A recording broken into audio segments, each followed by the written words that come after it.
ಭಾಗವತದಲ್ಲಿ ಅವರ ಅವಲೋಕಿಸುವಂತಹ ಇಂಗ್ಲಿಷ್ ಗೋಪಾಲಕರನ್ನು ಈ ಗೋಷ್ಠಿಯ ಈ ಕಾರ್ಯಕ್ರಮದ ಉದ್ಘಾಟಕರಾಗಿ ಆಗಮಿಸಿರುವವರು ಕರ್ನಾಟಕ ಸರ್ಕಾರದ ಮಹಿಳಾ ಮತ್ತು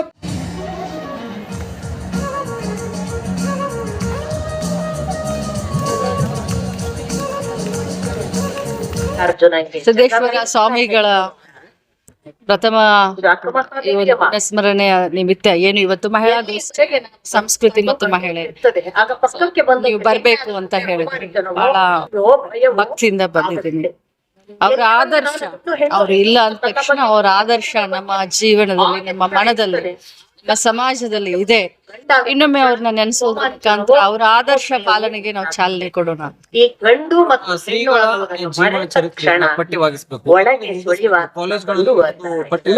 ಕಾರಣ ರಾಮನಾಥ ಯಾವುದನ್ನ ಒತ್ತಾಯಗಳು ಕೇಳಿ ಬಂದ್ರು ಆಗ್ತಾ ಇದೆ. ಯಾವುದನ್ನ ನೋಡಿ, ಅವರು ಒಬ್ರು ಮಹಾನ್ ಸಂತರು. ಯಾವುದನ್ನ ಅಕ್ಕಪಕ್ಕದಲ್ಲಿ ಹೇಳಿದ್ರು. ಕರ್ನಾಟಕ ನಾಡು ಕಂಡಂತ ಅನೇಕ ಸಂತರು, ಅನೇಕ ಮಹಾನ್ ಭಕ್ತರು. ಸಿದ್ದೇಶ್ವರ ಅಪ್ಪಾಜಿ ಮಹಾನ್ ಸಂತರು. ಸಮಾಜಕ್ಕೆ ತಮ್ಮ ಜೀವನವನ್ನೇ ಮುಡುಪಾಗಿಟ್ಟರು. ಸಮಾಜಕ್ಕೆ, ಸಮಾಜದ ಅಂಕು ಡೊಂಕನ್ನ ತಿದ್ದಲಿಕ್ಕೆ ತಮ್ಮದೇ ಸಂದೇಶವನ್ನ ಕೊಟ್ಟಿದ್ದಾರೆ. ಖಂಡಿತವಾಗ್ಲು ಅವರ ಜೀವನ ಚರಿತ್ರೆ ನಮ್ಮ ಮಕ್ಕಳಿಗೆ ಏನಾದ್ರೂ ಪಠ್ಯ ಪುಸ್ತಕದ ರೂಪದಲ್ಲಿ ಬರೋದಾದ್ರೆ ಬಹಳಷ್ಟು ಒಳ್ಳೇದಾಗುತ್ತೆ. ನಾನು ಕೂಡ ಒತ್ತಾಯ ಮಾಡ್ತೀನಿ. ಅವನೊಬ್ಬ